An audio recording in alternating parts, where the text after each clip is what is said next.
ज्यादा जज्बाती मत बन बेटा, न तो ससुराई पूरा के पूरा तोर खपड़िया में उतार दे। ठंडा रख दिमाग। दरोगा, ये साला हरामी हमार बहन और हमार नैना के चाल से मार देलस। का सबूत बा? का सबूत बा तोरा लगे कि तोरा बहन और नैना के मारलस? ए दरोगा सुन, पूरा के पूरा एरिया जानता ही बात के, लेकिन कानून नहीं के मानी। कानून के तो सबूत चाहिए, इस तरह लगे बा नहीं के। लेकिन बाबू हमरा लगे तोरा खिलाफ सबूत बा कि तू हमरा आँखी के सामने बाबा के बेटा के जान से मारे के कोशिश कर। ऐसे हम तोरा गिरफ्तार कर ले रे, पकड़ ले, पकड़।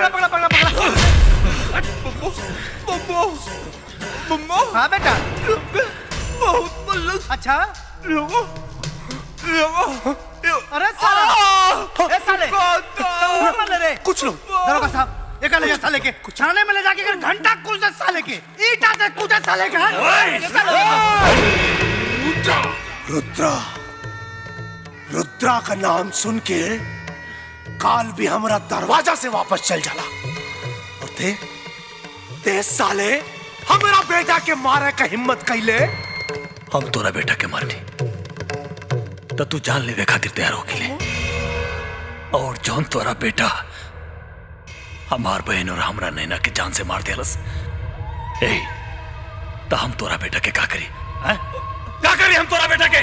माफी मांग ले, कहीं कि तोरे जैसन भाई अपना बहन से राखी बंधवा के ओकरा के ला के हमरा बेटा के हवाले कर देले, और हमरा बेटा अपना ठेका पे ले जाके ओकर नथ उतारेला।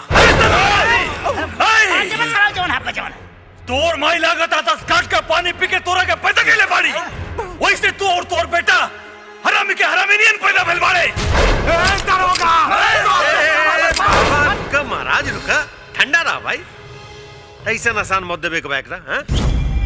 बाबा एकरा पहले हम अपना थाना पे ले जाए, वहां जाके अपना डंडा में तनी बढ़िया से तेल लगे, फिर ससुरा के पिछवाड़ा में इतना मारब कि सुबैया के नहीं बैठ के कुछ करे लायक रह जाई, और ना खड़ा होके कुछ बोले लायक रह जाई, है ना?